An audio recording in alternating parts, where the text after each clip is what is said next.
Welcome to Crushed Husband. Please like the video and subscribe. Let's begin. It was a regular Saturday morning, the kind where you've got your cup of coffee just right, the sunlight spilling lazily through the kitchen window. It was supposed to be a quiet morning, just like every other. Leslie and I had been married for nearly 12 years, and things, well, they hadn't been perfect for a while, but they weren't awful either, or so I thought. We were sitting at the kitchen table, eating our scrambled eggs in silence when she just dropped the bomb. "Carson, I think we need a trial separation." I didn't say anything right away. The words didn't register at first. My spoon was halfway to my mouth, and I just sat there, frozen. My brain wasn't working. A trial separation? What did that even mean? Did she mean it? Was she serious? Leslie wasn't looking at me when she said it. She was staring down at her plate, poking at her eggs with a fork like she wasn't talking about the end of the world. I put my spoon down, but I couldn't bring myself to look at her. My stomach dropped, and it felt like the air had thickened, like I was suddenly suffocating in this tiny moment. "Leslie," I said, my voice barely a whisper. She finally looked up, but her eyes were empty. Cold. "I think we need some space," she repeated, almost mechanically. "I've been thinking about it for a while. I need a break." A break. A break from me. I swallowed, trying to force words past the lump in my throat. "But why? What happened?" "I thought things were okay. We've been good, haven't we?" She shook her head, a sad little smile playing on her lips. "Carson, I don't know. I feel like I'm losing myself in this." In us, I could feel the confusion rising in me, and the hurt. The hurt was almost worse than the confusion, though. Leslie had always been the quiet one when it came to expressing what was wrong. It was always me pushing to talk things through, me trying to fix whatever was broken. And now she was telling me she wanted a break. "I don't understand," I finally managed to say. "You want a separation, but you can't even tell me what's wrong? What's been going on? Is it someone else? What is it, Leslie?" The silence stretched on. She didn't answer right away, and that was when the real pain hit. No explanation, no reassurance, just that cold, detached look. It felt like she was already a million miles away, like I was sitting here with a stranger. My wife, the woman I'd built my life around, had checked out without warning. "I think we both need some time to think," she said, her voice flat. "I just need space." Space. She wasn't just asking for time apart. She was giving up. I didn't know what to say. I wanted to yell, to demand answers, to fight for us. But all that came out was, "Okay." Leslie nodded, like she had already made up her mind. "I'll pack a bag," she said, standing up from the table and walking toward the stairs. I stayed seated, staring at my empty plate. I couldn't move. I couldn't breathe. It wasn't until I heard the sound of the suitcase being dragged across the floor upstairs that I realized I was still holding my breath. I don't know how much time passed. I didn't look at the clock. The minutes dragged on, but I couldn't bring myself to move. Every part of me wanted to scream, to beg her to stay, to ask what I had done wrong. But the part of me that had always been the silent partner in our marriage, always the one who tried to keep the peace, was now paralyzed.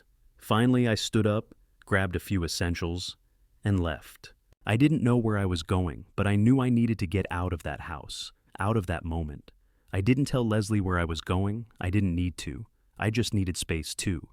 The trailer by the lagoon had always been my retreat, the one place where I could just breathe, away from the noise of life. I didn't pack much, just a few clothes, my phone, my wallet, but I didn't want to admit the gravity of the situation. So I left quietly. No dramatic exits. Just a man trying to figure out how his world had just fallen apart. The door slammed behind me, and I drove in silence. I didn't even bother turning on the radio during the drive to the trailer. The engine hummed quietly as I drove through the winding roads that led to the lagoon. It was peaceful there, always had been. The kind of place where you could sit on the dock, watch the water move with the tide, and let your mind untangle itself from whatever mess you were dealing with. The peace was what I needed, what I hoped would give me some clarity. I didn't want to think about Leslie, but I couldn't stop. I kept replaying her words in my head, her cold, emotionless tone, the way she hadn't even tried to explain herself. By the time I pulled up to the trailer, the sun was beginning to dip low, casting a soft orange glow over the water. I parked the truck and sat for a moment, just staring at the horizon, trying to collect my thoughts. I needed a minute. Just one damn minute to clear my head. I grabbed my bag and walked inside, kicking the door shut behind me. The trailer was small, but it was mine. Nothing fancy, just a place to escape. I tossed my bag onto the couch and looked around at the familiar clutter. Fishing gear leaning against the wall, a couple of old books stacked up on the coffee table, the smell of wood and saltwater air. I didn't bother with the lights. I just sat down in the chair by the window, watching the waves. It was calm here, but my mind was anything but. The quiet only made the thoughts louder. I was just about to settle into the peace I was craving when I noticed something strange on the porch. A red scarf. Leslie's scarf. The one she always wore when we'd go out for walks by the lake. It was draped casually over the railing, like someone had carelessly left it behind. My stomach churned. I stood up and walked over, my boots scraping against the floor as I stepped outside. The scarf was unmistakable. I grabbed it and noticed something else. 2 half-filled glasses of wine sitting on the small table beside the door. I felt my chest tighten, a cold knot forming in my gut. The wine wasn't from our last bottle. I knew that. Leslie didn't drink like that. She would have finished the glass, not left it half full. This wasn't just an accident, it was a sign. I stepped back inside, my fingers still gripping the scarf. A sinking feeling crept over me, and before I could even stop myself, I walked straight to the bedroom, opened the drawer where we kept some extra supplies. I froze. There, in the corner, was a half-open box of condoms, not ours. I didn't even have to check the brand. I knew they weren't mine. I knew it, even before I read the name printed on the side. They weren't for me. I just stood there for a moment, staring at the box, the realization crashing over me in waves. The sharp sting of betrayal hit me like a punch to the gut. I turned, my hands shaking, my mind a mess of confusion, anger, and disbelief. How long had this been going on? How long had Leslie been lying to me? Had she been pretending nothing was wrong while slowly checking out? I needed answers. I grabbed my phone and dialed her number without thinking. The phone rang, but when she picked up, her voice sounded off. "Carson? What is it?" "Leslie," I said, my voice hoarse. "I found it. The scarf, the wine, the condoms. What the hell is going on?" I could hear her pause, the silence dragging between us. "Carson," she said, her voice quieter now, almost sounding tired. "You don't understand?" "Then make me understand," I almost shouted, the words spilling out of me before I could stop them. "I've been trying to figure this out, Leslie. I've been asking for months, and you just kept pretending everything was fine. What the hell is going on?" There was a long pause, and when she spoke again, her voice was soft, almost apologetic. "I didn't want to hurt you, Carson, but it's over. I'm done pretending. I've already moved on." The words hit me like a freight train. I couldn't breathe for a second, couldn't process what she was saying. "Moved on? From me? From us?" "Yes," she whispered. "I'm sorry. I really am. But I can't keep living this lie. I've already been seeing someone else. I don't know how else to say it. I'm sorry." I stared at the phone in my hand, the words not quite sinking in. She'd been seeing someone else? Had I really been that blind? How had I missed it all this time? "You're sorry?" I finally said, my voice shaking. "Sorry doesn't even begin to cover it, Leslie. You've been lying to me. You've been lying to us." "I never wanted to hurt you," she said again, but this time it sounded less convincing, more like she was just saying the words to get them out of the way. I closed my eyes, feeling the weight of the conversation, the weight of the betrayal. "Then why didn't you tell me? Why didn't you just end it before this? Why drag me along?" "I don't know, Carson. I didn't know how to tell you. I thought maybe I could fix it, but I can't. It's too late." I felt my chest tighten, the anger and sadness mixing together. I didn't want to hear this. I didn't want to hear her excuses. But there it was, the truth. Leslie had already checked out of our marriage long before she asked for a trial separation. "Then you're done," I said, the words bitter in my mouth. "Fine, I'm done too." I hung up the phone, and the silence that followed was deafening. My heart was pounding in my chest, and for a moment, I just stood there, letting the reality of it all wash over me. She was gone. She had checked out long ago, and I had been too blind to see it. I wasn't sure what to do next. I didn't want to stay in that house, in that town, with all the memories of her still hanging in the air. But one thing was clear. I couldn't go back. Not now. Not after everything. I needed to figure out who I was again, without her. But first, I needed to get out of that house, out of the life we'd built, and that meant leaving it all behind. I grabbed my jacket, threw the keys on the counter, and walked out into the night. I didn't drive straight to the trailer. I couldn't. The road felt too familiar, like it was pulling me back into the life I was trying to leave behind. Instead, I found myself pulling into a small, quiet diner on the outskirts of town. I needed something. I didn't know what, but I needed something to fill the emptiness that Leslie's betrayal had carved out of me. The bell above the door chimed softly as I walked in, and the cool air inside hit me like a gust of wind. The diner was nearly empty, just a couple of regulars nursing their coffee at the counter, and a waitress in a faded apron wiping down the tables. I slid into a booth in the corner, far from the windows. My mind was racing, and the last thing I wanted was anyone asking me questions. The waitress came over, giving me a polite but tired smile. "What can I get you?" she asked. "Coffee," I said, my voice rough, like I hadn't used it in days. "Black." She nodded, walked away, and I was left in the silence, my thoughts swirling like a storm. I wasn't angry, not yet. I wasn't ready to feel that. I was just numb. The past couple of hours felt like they'd been ripped from someone else's life, like I was watching someone else's story unfold. I had always believed that when things fell apart, you felt anger first. But this was something different. There was no rage, just a quiet ache in my chest, a stillness I couldn't escape. I closed my eyes, leaning my head back against the booth, trying to think. I thought about Leslie, about the woman I thought I knew. The woman who had once looked at me with love in her eyes, who'd promised to stand by me, to build a life with me. And now, I was sitting in this dingy diner, barely able to comprehend the reality of what she'd done. The coffee arrived with a soft clink of the cup against the saucer. I didn't touch it at first. Instead, I stared at the steam rising from the cup, like it might offer some kind of answer. How long had this been coming? How long had Leslie been pulling away, and I hadn't noticed? The signs had to have been there, right? Her distant conversations, her late nights at work, the way she'd stopped asking about my day, stopped showing interest in the small things. I had ignored them. I had let myself ignore them. I knew the answer already. I had let myself believe it was just a phase, that everything would get better, that we would get better. The truth was too painful. I had let her slip away piece by piece because I had been so focused on trying to hold on to what we had. But she had already moved on. She had checked out a long time ago. The bell above the door jingled again, and I glanced up. A man in his late 30s, wearing a weathered leather jacket, walked in and sat at the counter. He looked like he had a story of his own. I couldn't help but wonder what his story was, what had brought him here, to this diner, on this quiet night. But my thoughts quickly returned to myself, to the silence that seemed to fill every corner of my mind.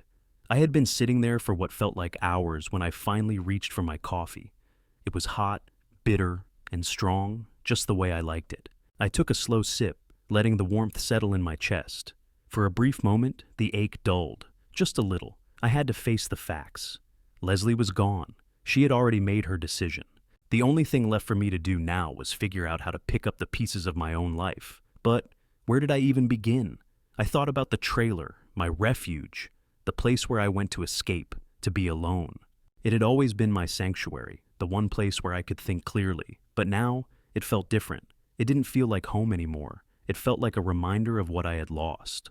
I finished my coffee, paid the bill, and stepped back out into the cool night air. The sky above was a deep indigo, dotted with stars that seemed to mock me. I wasn't sure what I was looking for, but I knew I couldn't keep running. I had to stop. I had to face it all, even if I wasn't ready. I climbed into my truck and started the engine, feeling the rumble beneath me. My hands gripped the steering wheel tight as I drove, but the road was a blur, like it was moving faster than I was. Back at the trailer, I didn't even bother turning on the lights. I sat in the dark, just staring out at the lagoon.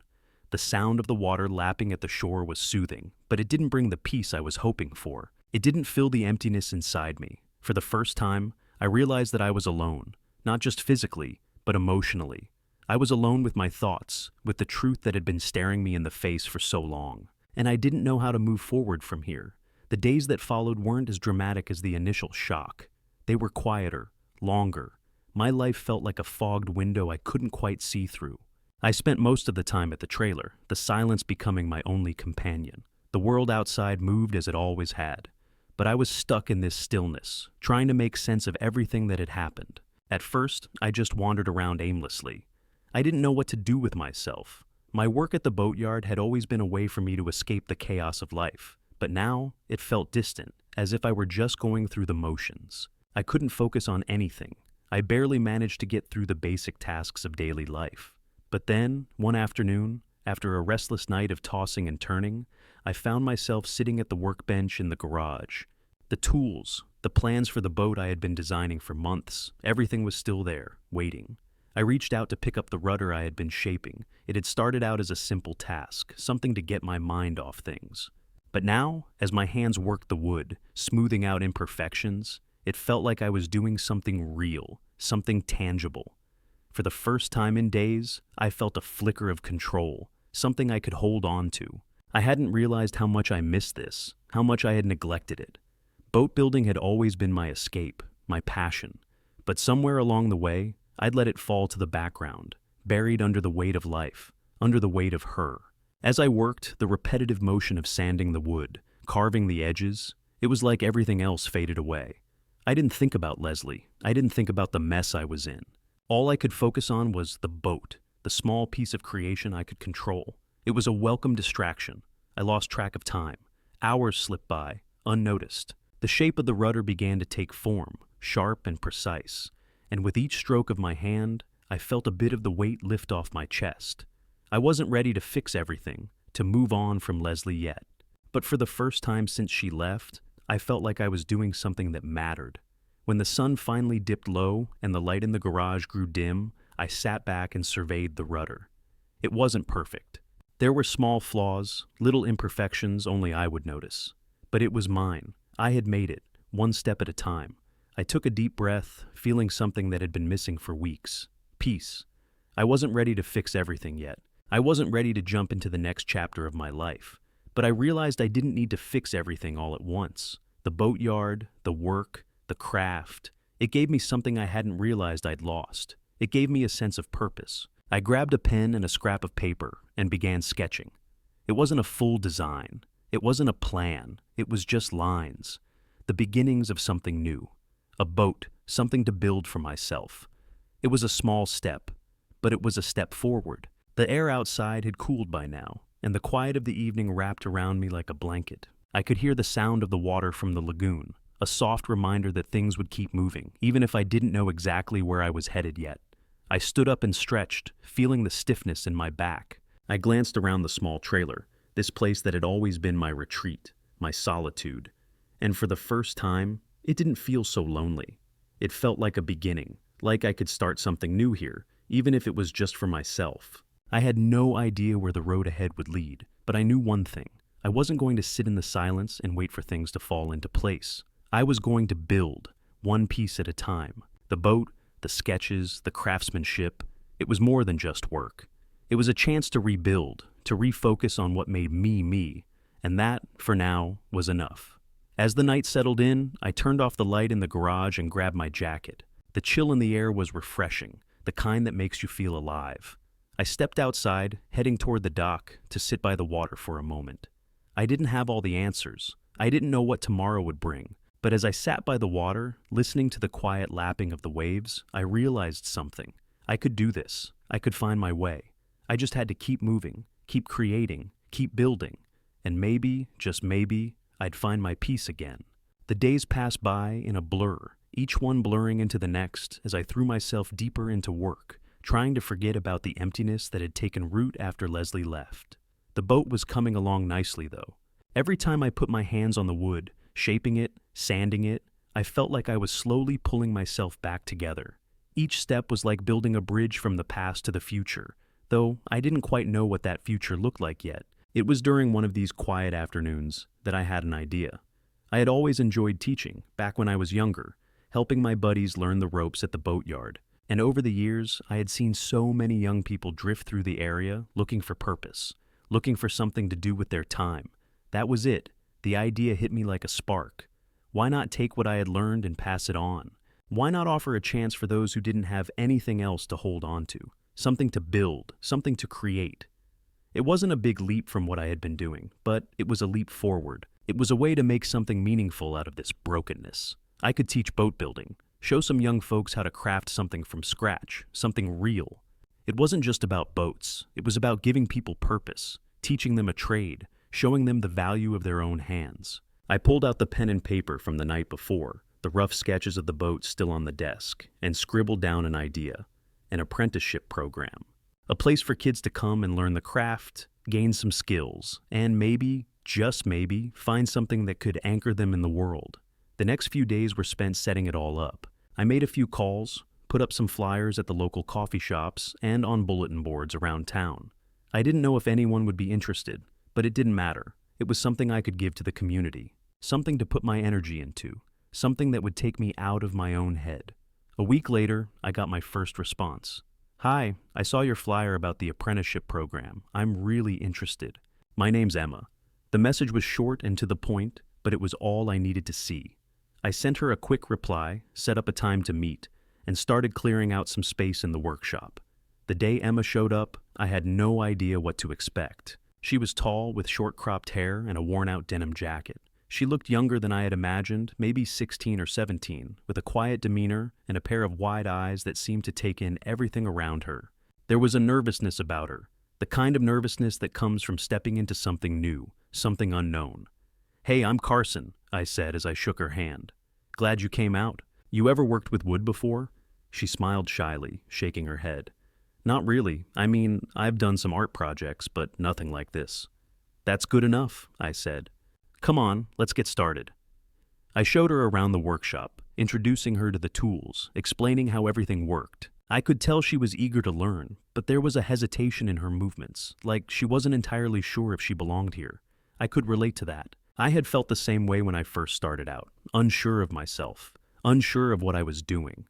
But that's the thing about this kind of work. It doesn't care who you were before. It cares about what you build. By the end of the day, she had started on a small piece of wood, following my directions to shape a rudder for a small boat. It wasn't much, but it was something. And the pride in her eyes when she saw the first smooth curve of the wood was all the proof I needed that this was the right move. The next day, a message from Mateo came through. "I saw your flyer. Can I come by and check it out?" It was as simple as that, and I was already starting to feel the stirrings of something good. The next afternoon, Mateo showed up, a little older than Emma, with an easy smile and a quick laugh. He looked like he'd been through a lot, but he was eager, the kind of kid who just needed the right outlet to put his energy into. From there, things picked up quickly.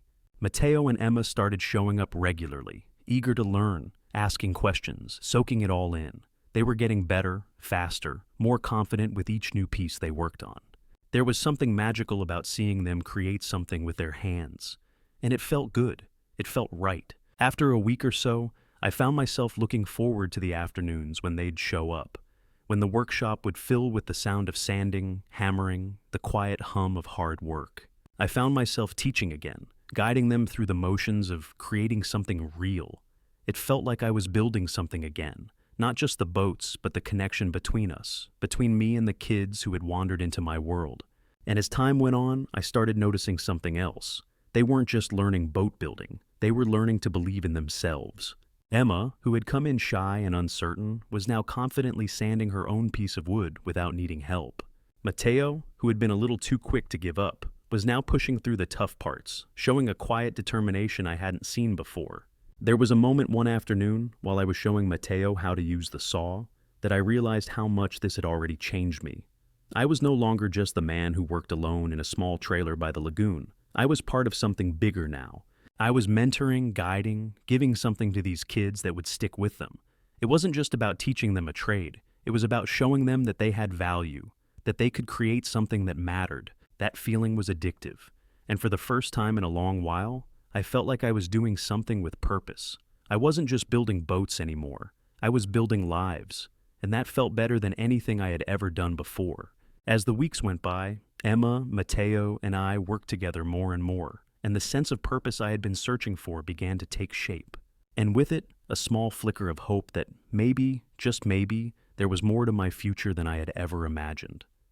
It was an ordinary Wednesday afternoon when Emma came into the workshop, her face tight with something I couldn't quite place. She wasn't her usual upbeat self, not bouncing around or cracking jokes as she usually did. I glanced up from the boat plans I was sketching and caught her gaze. There was something behind her eyes, something heavy that wasn't there before. I set the pencil down and wiped my hands on my work apron. "Everything okay?" I asked. She hesitated, her fingers fidgeting with the edge of her worn-out hoodie. "Yeah, I need to tell you something," she said, her voice quieter than usual. "Of course! What's up?" I stepped toward her, noticing the way her shoulders were hunched, like she was carrying something too heavy. She looked down at the floor for a moment, her lips pressed together in thought, before finally speaking again. "I'm Jude's daughter."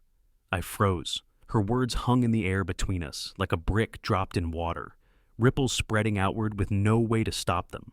Jude. The name hit me like a freight train. My hands, still covered in sawdust, clenched at my sides. I hadn't seen or heard from Jude in years.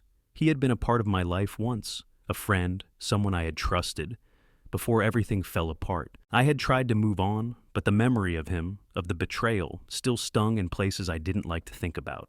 And now, here Emma was, telling me that she was his daughter. I opened my mouth to say something, anything, but the words wouldn't come. The shock, the confusion. It was all too much. How was this possible? How had I not known? Emma took a deep breath, her hands still fidgeting with the hem of her hoodie. "I know this is a lot," she said, voice trembling slightly. "I wasn't going to tell you, but I can't keep it from you. I needed you to know." I stepped back, trying to process what she had just told me. My mind was racing, piecing together the fragments of my past with the man I once considered a friend. "Emma," I said slowly, still trying to wrap my head around it. "How long have you known?" Since I was little. I've always known who he was. He wasn't really around much when I was growing up, but he'd show up sometimes, just enough to make me think maybe he wanted to be part of my life." She paused, her voice thick with emotion. "He wasn't, and I guess that's the only reason I'm here, really, because I don't know what to do with this, with him, and I don't know what to do with what he's done." I leaned against the workbench, trying to find some stability in the conversation. "But you're not like him, Emma. You don't have to carry whatever baggage he left behind." She met my gaze, and for the first time since we started this conversation, I saw something clear in her eyes. Determination. "I know," she said firmly. "I'm not him, but I still have to figure out who I am, you know? And sometimes it's easier to think about that when I'm working on something real, like this." I studied her for a moment. She wasn't looking for pity. She wasn't asking for anything. She was just trying to find her way, just like the rest of us. And somehow, in this moment, it didn't matter who her father was or what he had done. What mattered was that she was here, trying to find her place, just like I had been. I nodded, trying to steady myself. "I'm not going to treat you any differently, Emma. You're not your father, and I'm not going to make you carry that weight. You're here because you want to be here, and that's all that matters. But if you ever want to talk about it, about Jude or anything else, I'm here for you." Her expression softened, and for the first time she smiled, though it was a little uncertain. "Thanks, Carson. That means more than you know." We stood there for a moment, the tension between us slowly dissolving. I couldn't change what had happened in the past. I couldn't undo the mistakes or the betrayals. But I could be here for Emma, just as I had been for her when we first started building boats together. And I could show her that she wasn't alone. As the sun dipped lower outside, casting long shadows across the workshop, I knew this moment, this quiet acknowledgement of the past, of where we both came from, was just the beginning of something bigger. Emma wasn't just a kid I was teaching to build boats. She was someone who had her own struggles, her own story. And if I could help her carve out a future, just as I had started to carve out my own, then maybe, just maybe, this was the path I was meant to take. "I'm not going anywhere," I said quietly, more to myself than to Emma. "And neither are you." She gave a small, grateful nod. "I know, and that's all I need right now." As we turned back to our work, the air in the workshop felt a little lighter, as if something had shifted, something deep, something unspoken. It wasn't going to be easy. Nothing ever was. But for the first time in a long while, I had hope that we were both going to be all right. And in the quiet of that workshop, with the sound of sanding and the scent of fresh wood filling the air, I felt something I hadn't felt in years. Peace. The weeks passed, and the workshop began to take on a life of its own. What started as a small idea, a way to pass on my love for boat building, grew into something far bigger than I had imagined. Emma and Mateo continued to show up, eager to learn, their confidence growing with every new skill they mastered. And I, for the first time in years, felt like I was doing something that mattered. It wasn't just about the boats anymore. It was about creating something that was bigger than all of us. A space where the community could come together, where young people could learn, grow, and find purpose in something real. The apprenticeship program was working. It was changing lives. And it wasn't just Emma and Mateo's lives that were shifting. Mine was too. One morning, as I was preparing for another day in the workshop, I heard the familiar sound of a truck pulling up outside. I glanced out the window to see a local educator, Mrs. Carmichael, stepping out. She was an older woman with a warm smile and a reputation for being one of the most caring teachers in town. I had met her a few times over the years, but we weren't close. I wasn't sure what she was doing here, but the curiosity tugged at me. I opened the door just as she approached. "Morning, Carson," she greeted, her voice as friendly as ever. "Morning, Mrs. Carmichael. What brings you by?" I asked, stepping aside to let her in. She smiled, her eyes glinting with something I couldn't quite place. "Well, I've been hearing a lot about the program you've started here, and I've got to say, I'm impressed." I wasn't sure what to say to that. It was all still so new to me, the fact that people were talking about the workshop, about what we were doing here. "Thanks. It's still just getting off the ground." "That's what I wanted to talk to you about," she said, sitting down at one of the workbenches, her hands resting comfortably in her lap. "I'm the principal at the high school, and we've been looking for more ways to engage our students outside the classroom. Something hands-on, something that gives them real skills. And I think your workshop could be exactly what we're looking for." My heart skipped a beat. This was something I hadn't expected. "What do you mean?" "Well," she began, her tone turning more serious.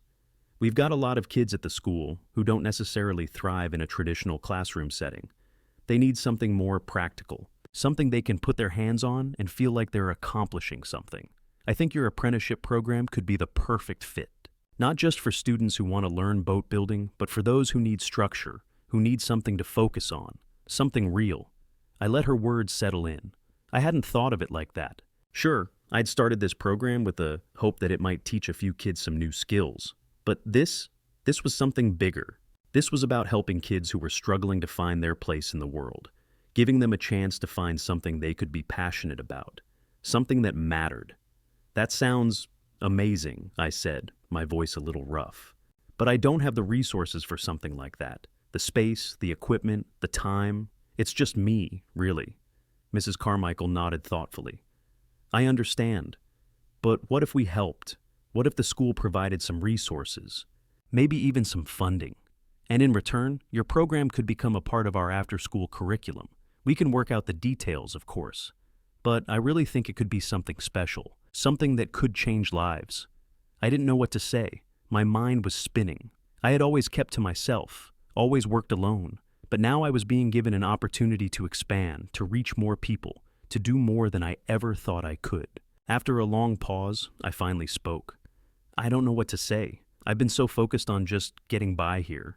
I never even thought about something like that." "That's the beauty of it," she said with a smile. "You don't have to have it all figured out right now. But if you're willing, we can start small. Maybe a few students come by each week, learn a bit here and there, and we can see where it goes. If it works, we can build from there." I felt something stir inside me. It was more than just excitement. It was a sense of purpose I hadn't felt in a long time. This was what I needed. This was what I had been searching for all along. A way to make a real impact, a way to connect with others, to build something meaningful beyond myself. "All right," I said, finally feeling the weight of it all. "Let's do it." Mrs. Carmichael's smile widened. "That's what I like to hear." We talked for a while longer, hammering out some of the details. The plan was to start small, just a few students at a time, and see where it went from there. The school would provide some funding for materials, and in return, I would teach the kids basic boat building skills, along with some practical life skills, teamwork, responsibility, patience. By the time Mrs. Carmichael left, I felt like my world had shifted. The workshop had gone from being just a way to fill the empty space left by Leslie's departure to something with real potential, something that could reach more people than I ever imagined. As I stood in the workshop, watching the late afternoon light filter through the windows, I thought about the future. I thought about the kids I would be teaching, about the lives we could change. I felt a spark of hope, something I hadn't felt in a long time. Maybe, just maybe, I wasn't as lost as I thought I was. Maybe I was finally on the right path. A few weeks into the apprenticeship program, things were finally starting to take shape. The students from the local high school, Emma, Mateo, and a few others, were coming by regularly, showing real interest in learning the craft. The workshop was buzzing with activity, and for the first time in months, I felt a sense of purpose that went beyond just surviving. This was more than just work. It was about building something that mattered. But not everyone shared in the growing success of the workshop. Not everyone was happy about what I was doing. Leslie's voice was the first to break through the peaceful atmosphere, even if it was just a voicemail. I'd almost forgotten about her. Almost. But when the number flashed across my phone, I felt a pang of something I couldn't quite name. The past was still there, lingering like a shadow. I let it ring, then listened to the message when I couldn't avoid it anymore. Carson, it's Leslie. I've been hearing things about your little workshop, and I just want to make it clear that I'm not okay with it. You're taking kids from our community, and you're teaching them something that could make them think they can just do whatever they want. This isn't healthy, Carson. You're letting them skip schoolwork. You're teaching them how to waste time with things that don't matter. I know what you're doing, and I won't stand for it. Her words stung, even though I'd been expecting something like this. She had always been the type to dismiss anything that didn't fit into her idea of a neat, structured life. She couldn't see the value in what I was doing, in helping these kids build something real. And then, there was Jude. I didn't expect him to come to me directly, but I wasn't surprised when he reached out through a message. His voice, when he finally called, was full of that same arrogance I'd grown used to hearing from him years ago. "Carson," he said, his tone oozing with a familiarity I couldn't stand. "I know what you've been up to, that little apprenticeship thing you've got going on. I'm not a fan, man. I don't think you should be taking these kids under your wing. They need guidance, not more distractions. You're feeding them this idea that they don't need real work, and that's dangerous. You should be focused on your own life, not making things worse for them." His words echoed in my head, twisting, sinking deep into the pit of my stomach. He didn't get it. He had never gotten it. "You've never had a clue about what's real, Jude," I muttered under my breath after the call ended, a bitter laugh slipping from my lips. "If you did, you wouldn't be the wreck you are." But what really twisted the knife in deeper was the way Leslie and Jude's voices intertwined in my mind. They were the same, in a way, both critical, both dismissive. They saw what I was doing as a waste of time, as something beneath them. They couldn't understand why I cared about these kids, why I saw potential in them when no one else did. The same pattern from my past, people who didn't care, people who didn't understand, was repeating itself, and it made me question if I was even on the right track. Was I making a mistake? Was I really doing the right thing by giving these kids my time, my energy, when the people who mattered most thought I was just wasting it? Later that afternoon, the tension in my chest grew heavier as I walked into the workshop to meet Emma and Mateo. They were already there, getting to work on a new project, but the energy was different. Emma's usual enthusiasm seemed muted. Mateo was distracted, staring down at the piece of wood in front of him, like it was the only thing that mattered. I noticed it instantly, the same discomfort, the same unease that had been creeping into my own mind. "Everything okay?" I asked, my voice quieter than usual. Emma looked up first, her face clouded with something I couldn't read. "Yeah, just thinking," she said, but her voice didn't carry the same warmth it used to. Mateo gave a small shrug, his eyes not meeting mine. "It's nothing," he muttered. I stepped closer, the pit in my stomach deepening. Something was off. "Is this about the workshop?" I asked gently. "You two can talk to me. You know that, right?"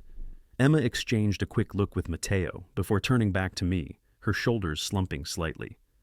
"We heard some things from people at school. People are saying you're not really helping us, that we're just wasting our time here, that we're not focused on our futures." Mateo nodded, the tension in his body evident. "Yeah, I overheard some of the other guys talking about it. They think we're just playing around, that we should be doing something more real." I felt a sharp sting in my chest. The weight of Leslie's words, of Jude's words, had somehow found their way into their minds. It was what I had feared the most, the judgments from the outside world creeping in, making the kids doubt what we were doing here. "Hey, don't listen to them," I said, my voice firm, trying to fight the rising frustration.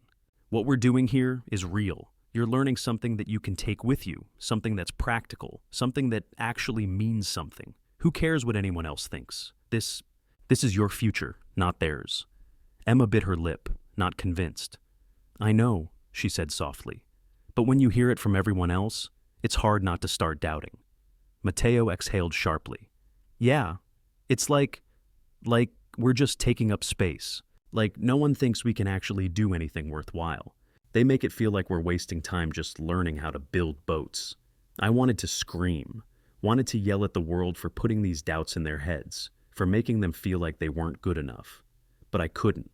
I had to find a way to show them that what we were doing here was worthwhile, that they were capable of more than anyone ever thought.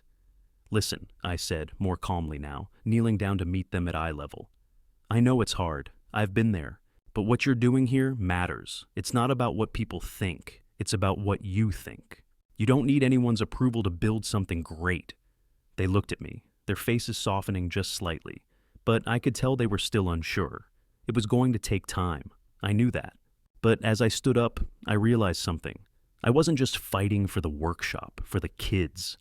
I was fighting against everything Leslie and Jude had ever said to me, everything that had made me feel like I wasn't good enough. This wasn't just a chance to teach them. It was a chance to prove to myself that I was doing something worthwhile, for me, for them. Don't let anyone tell you what you can and can't do, I said, my voice steady. If you want this, if you want to learn, then that's all that matters. Not the people who don't get it, not the ones who don't believe in you. Emma looked at me, her expression softening. Yeah, I guess you're right. Mateo gave a small, almost imperceptible nod. I want to do this. I really do. And in that moment, as I looked at them, I felt something shift.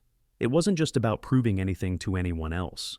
It was about showing them and showing myself that this was real, that what we were building here wasn't just some half-baked idea. It was something that mattered. I'm glad, I said, a sense of purpose rising in my chest, because I'm not going anywhere, and neither are you. And in that quiet, in the fading light of the evening, I knew that no matter what anyone else said, we were building something that would last. We were building our own future. The days that followed felt like a blur of progress. Emma, Mateo, and the other students were showing more dedication than I could have hoped for. The workshop had become a thriving space, filled with the sound of sanding, hammering, and the occasional burst of laughter. For the first time in a long while, I felt truly alive, connected to something beyond my own pain, beyond the mess that had been my life these past months. The community began to take notice. It wasn't just the school anymore. Parents, local educators, even the press started reaching out, asking about the program. I had no idea what I was doing, no grand plan, but somehow it was working. People were seeing the value in what we were doing, and word spread quickly. The kids were learning real skills, gaining confidence, and something even more important, the belief that they had something to offer. One afternoon, I was putting the finishing touches on the hull of a boat when Mrs. Carmichael stopped by again. This time, she wasn't alone. With her was a man in a suit, holding a briefcase and looking very official. I raised an eyebrow, wondering what this was about. Carson, this is Mr. Bennett, Mrs. Carmichael introduced. He's with the local community foundation. They've been hearing great things about the workshop, and they're interested in helping expand the program. Mr. Bennett extended his hand, his grip firm and professional. It's a pleasure to meet you, Carson, he said. We've been keeping an eye on the impact your workshop's been having, and we believe it has potential to reach even more students in the area. We'd like to talk about how we can support you, perhaps with a grant to help expand the program. I blinked, trying to wrap my head around what he was saying. A grant? Expanding the program? My first instinct was to refuse, to tell them I didn't need their help. I'd built this workshop on my own, and I didn't want to be beholden to anyone. But then, I thought about the kids, about what they were gaining here. If the program could grow, if we could bring in more students, maybe, just maybe, it could change even more lives. Of course, I said after a beat, trying to keep my voice steady. I mean, I'd be open to hearing what you have in mind. Mr. Bennett smiled. Excellent. We're particularly interested in helping you provide more resources, materials, space, maybe even paid positions for some of your apprentices to learn how to teach others. My mind was racing. A paid position for someone? The thought had never crossed my mind. But as he continued talking, outlining the possibilities for the program's growth, I started to feel the weight of the decision. This could be a game changer. It wasn't just about teaching a few kids anymore. It was about creating something that could last, something that could help more than just the kids in this small town. As they discussed the details, I nodded, half listening, but mostly lost in my own thoughts. This was more than I had ever dreamed of. It wasn't just a small workshop anymore. It was a foundation, a legacy. And for the first time in years, I realized something. This was what I had been building toward all along. By the time the meeting ended, I agreed to pursue the grant, and we scheduled a follow-up to go over the paperwork. It felt surreal. What had started as a way to pass the time, to escape the weight of my personal life, had turned into something so much bigger. The program had gone from a small, personal project to something with real, lasting potential. But the true reward came a few weeks later, when I saw the fruits of all the hard work we had put in. I was standing in the workshop late one afternoon, looking over the boat that Emma, Matteo, and a few of the others had been working on. It wasn't perfect. There were still a few finishing touches to add, but it was ours. We had built it together. The kids were all gathered around, talking excitedly about the next project. When Emma pulled me aside, her face was lit up with excitement. "Carson," she said, nearly breathless, "you won't believe this. My mom is coming to see the boat. She's actually coming by later to take a look at it." I froze, not sure how to react. Emma's mom, the same woman who had been distant and unimpressed with everything Emma had done in the past, the same woman who had always been too busy to care. I hadn't expected this. "That's great, Emma," I said, though I was a little unsure of what this would mean. "You've all done great work. She's going to be proud." "I hope so," she said, biting her lip, looking nervous. "She hasn't really seen me do anything like this before. I don't know how she'll feel about it." I nodded, understanding more than she knew. I had seen how her mom had dismissed her in the past, how Emma had always sought her approval. But there was something different now. Emma wasn't the same girl who had walked in here a few months ago, unsure of herself, unsure of her place. She had found something real, something she could be proud of, and no one, least of all her mom, could take that away. Later that evening, as the sun set and the workshop filled with the warm glow of the last light of day, Emma's mom showed up. I could tell she was trying to hide her surprise as she took in the space, the workshop, the boats, the kids working together. "This is impressive," she said, glancing around, her tone softer than I'd ever heard it. "I didn't know Emma was doing all this." Emma smiled, standing tall beside her. "I told you I could do it," she said, pride shining through in her voice. "We built this together. Everyone here helped." Her mom seemed taken aback, but there was something in her expression that was different. Something more open, more accepting.